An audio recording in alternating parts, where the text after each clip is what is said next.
eksenang ngayon lang nila matitikman. May mga nangungulila, nangingilit mga luha sa kanilang pag-iisa. Sana'y may makaalala. May mga magulang hanap kalinga ng anak. May mga paslit na ang aruga mo ang hanap.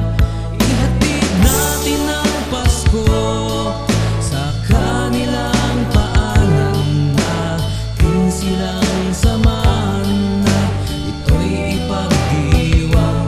Ihatid natin ang saya at ang tunay na diwa na ang Pasko ay araw ng pagmamahalan ng bawat isa.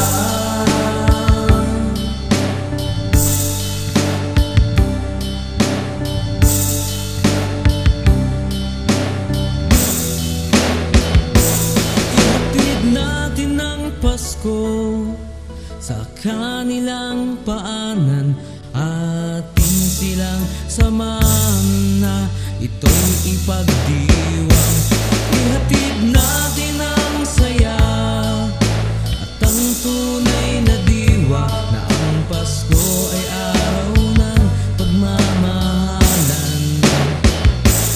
Ihatid natin ang Pasko sa kanilang paanan. Atin silang samahan na ito'y